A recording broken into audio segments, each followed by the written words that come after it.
Hi friends, మీ బరంపురం తెలుగమ్మాయి. ఈరోజైతే గోంగూర నిలువ పచ్చడి చేద్దాం. కావలసిన పదార్థాలు: ఒక గోంగూర కట్ట, నార్మల్ గోంగూర తీసుకున్నాను. అలాగే చింతపండు, పెద్ద నిమ్మకాయ సైజ్ అంత చింతపండు, కొంచెం వాటర్ వేసి నానబెట్టుకుందాం.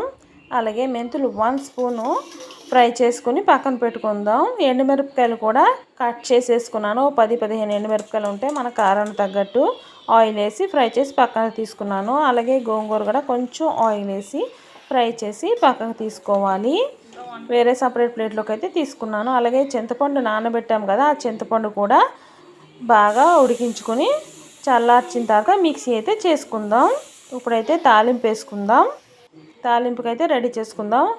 ఆయిల్ ఎక్కువ పడుతుంది. ఆయిల్ వేసుకుని 1 స్పూన్ మినపప్పు, 1 స్పూన్ శనగపప్పు, 1/2 స్పూన్ ఆవాలు, 1/2 స్పూన్ జీలకర్ర, ఎండుమిరపకాయలు, కరివేపాకు వేసుకుని బాగా ఫ్రై చేసి బాగా చల్లగా ఆవనివ్వాలి. తర్వాత మిక్సీ జార్లో ఎండుమిరపకాయలు కొంచెం కచ్చాబుచ్చగా మిక్సీ చేసిన తర్వాత తొక్క తీసిన ఎల్లుల్లిపాయలు ఉన్నాయి కదా, ఎల్లుల్లిపాయలు ఉప్పు వేసి మిక్సీ చేసుకోవాలి. తర్వాత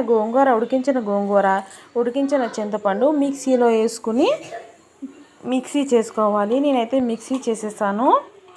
ఇప్పుడు తాలింపులో పచ్చడి అయితే వేసుకుని బాగా చేతితో అయితే నేను కలుపుకుంటున్నాను. గరిటతో కలుపుకున్నా కూడా అవుతుంది. నాకైతే గరిటతో అవ్వట్లేదని నేనైతే చేతితో కలుపుకున్నాను. పచ్చడి అయితే రెడీ అయిపోయింది. చాలా టేస్టీగా ఉంటుంది. ట్రై చేసి చూడండి. నచ్చితే లైక్ చేయండి, షేర్ చేయండి.